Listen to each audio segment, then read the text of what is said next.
آج ہم ایک بہت ہی آپ کہہ لیں اہم موضوع پر غور کر رہے ہیں، حضرت آدم علیہ السلام کی میراث اور جنت کی طرف واپسی کا سفر۔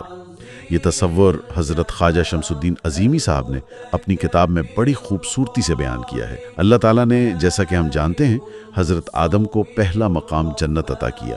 یہ کوئی معمولی بات تو نہیں تھی، اس کی بنیاد کیا تھی؟ جی، بنیاد تھی علم الاسماء۔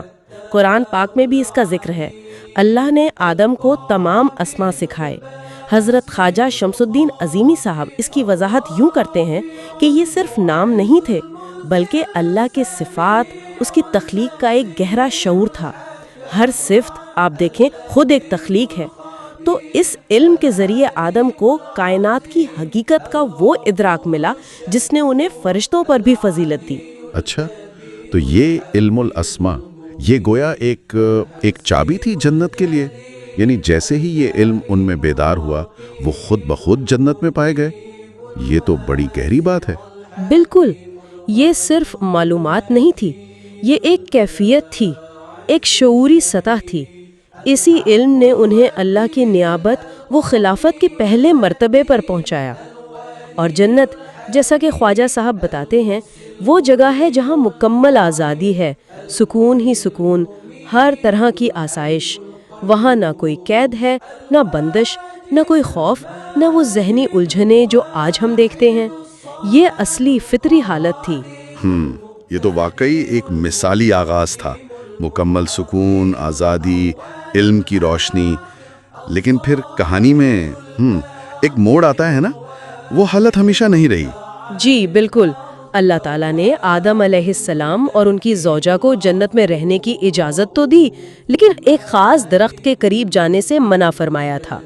یہ ایک طرح کا امتحان تھا شاید، مگر ان سے صبر نہ ہو سکا اور وہ اس حکم کی خلاف ورزی کر بیٹھے، جسے نافرمانی کہا جاتا ہے۔ اور اس ایک قدم کا نتیجہ وہ بہت دور تک گیا ہوگا۔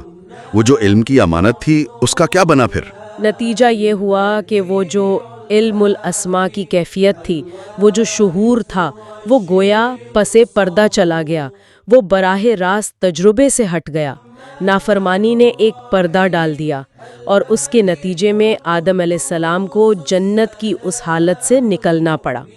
سکون کی جگہ بے چینی آ گئی، روشنی کی جگہ کچھ تاریکی سی محسوس ہونے لگی، آزادی کی جگہ قید کا احساس۔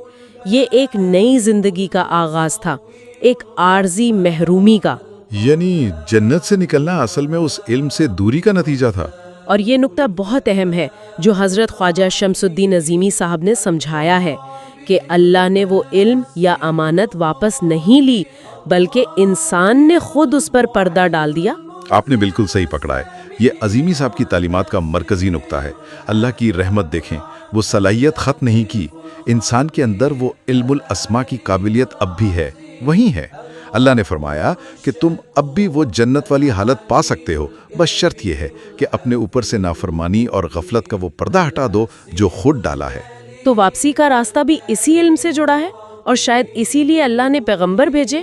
یقیناً اللہ نے انسان کو یہی تو یاد دلانے کے لیے کہ وہ کتنے بڑے خزانے کا مالک ہے، تقریباً 1,24,000 پیغمبر بھیجے۔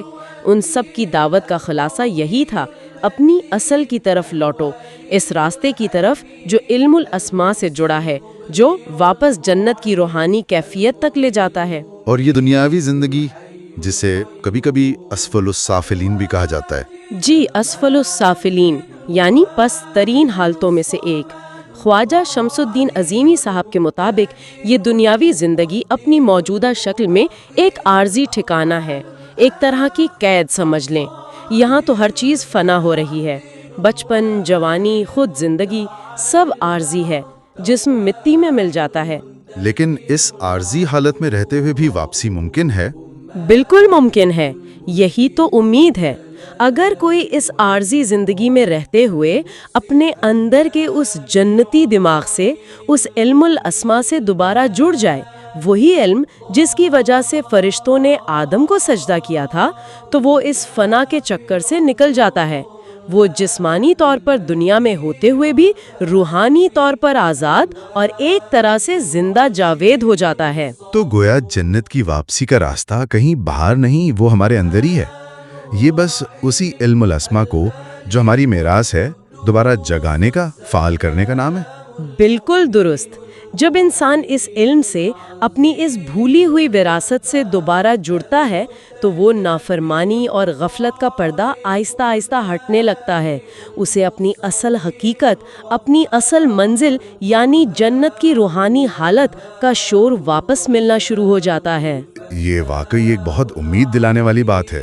جی ہاں، اور یہ ہمیں سوچنے پر مجبور بھی کرتی ہے نا، کہ آج کی اس تیز رفتار دنیا، اس کی چکا چوند، اس کے خلفشار میں رہتے ہوئے ہم اپنے اندر موجود اس جنتی دماغ، اس علم الاسما کی کیفیت سے جو ہمیں حضرت آدم علیہ السلام سے ورثے میں ملی ہے، دوبارہ کیسے جڑ سکتے ہیں؟